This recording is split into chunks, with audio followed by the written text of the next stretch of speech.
It's finally October, which means it's finally time for haunted houses, for scary movies, and for Halloween. And you know, every scary movie has a good psychopath or sociopath in it, but we always use those words. What exactly is a sociopath or a psychopath, and what is the difference?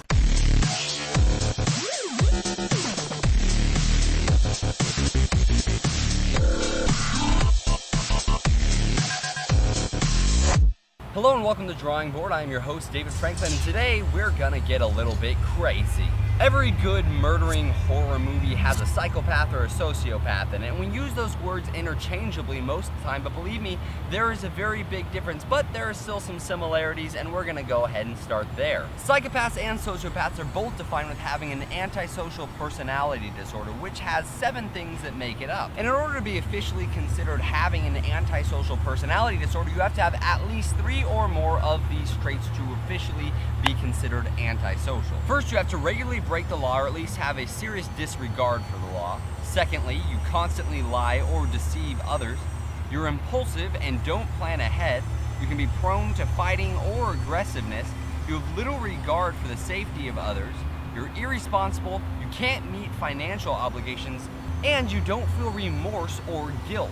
And that final point, not feeling remorse or guilt, is basically how we define a psychopath or a sociopath. So if that's just how they are, they don't feel any remorse or guilt, and they don't have any of the other 6 characteristics, more than likely they're just a jerk, not a psychopath or a sociopath. We often toss around the word psychopath or sociopath to define someone who doesn't feel remorse or guilt, and even if they don't feel that and they have at least 2 other of those traits we just mentioned, that doesn't necessarily mean they're a psychopath or a sociopath. That means they're just antisocial. Antisocial not meaning they don't like people, but meaning they don't function very well in a primate society where everyone has to work together in order to survive. So what is a psychopath? A psychopath is someone who is born, not made, meaning they have something genetically about them that from the moment of birth is a little bit different than anyone else, and they basically have no consideration for the way that their actions affect others.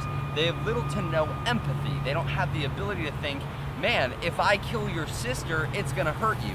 And even if they can logically understand that, they don't care because it means nothing to them in their world. Internally, psychopaths find it nearly impossible, if not completely impossible, to form real, meaningful, emotional, deep bonds with people.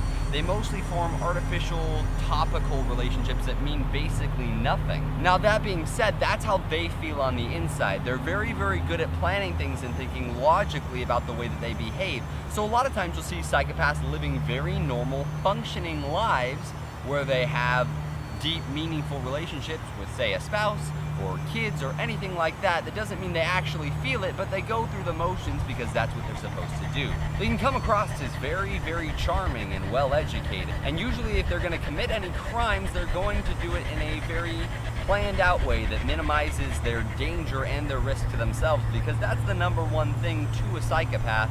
Does it affect me and my world? Unlike a psychopath, a sociopath is not born, they are created, which means they have some sort of psychological trauma that they face in life, perhaps maybe physical or emotional abuse, or even some sort of childhood trauma that causes them to have some sort of social ineptness, or basically the inability to act the way that a normal primate, you'll hear me call people primates a lot because it describes them on a basic, functional, primitive level, that makes them unable to function in a proper primate society. Sociopaths, unlike psychopaths, can form meaningful relationships with people. They are actually far more emotional. However, they don't form meaningful relationships with most people, usually only with like-minded people who get them a little bit more. And when they commit a crime, they're usually not trying to do it to minimize the danger to themselves. It's usually out of some sort of temporarily inspired rage or passion. They don't think about what their actions are going to do to them in the future. Now, both of these are considered antisocial, and it's not very good for them living in a group of people who are supposed to be symbiotic by nature, because sociopaths and psychopaths don't function very well in large groups of people. If they lived out in the forest, it'd be fine, but when they have to share the roads with you and I, bad things happen. So really, which one is worse? Sociopaths are more likely to act out in fits of rage, try to cause harm to you in some sort of way, like in road rage or something. However, they do feel remorse for their actions, so they can function a little bit better as a symbiotic primate because they know how to work together.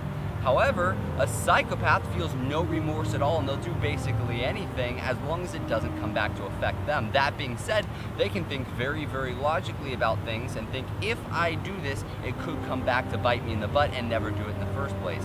That being said, if a psychopath decides to be dangerous, they will probably be a lot more dangerous because they're going to be harder to catch. Thank you so much for watching today's episode of The Drawing Board. If you like what you saw, go ahead and like and share this video with a friend or family member. If you want to see more, go ahead and hit that subscribe button right down there. And if you have any ideas for any future episodes, for some topics, something we can build or anything like that, go ahead and let me know in the comment section below. I would seriously love to do them for you.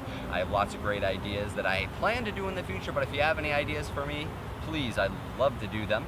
And make sure to tune in next week when we're going to be talking more about this October Halloween theme and talk about why people like to be scared. See you next week. Good Lord, it's hot.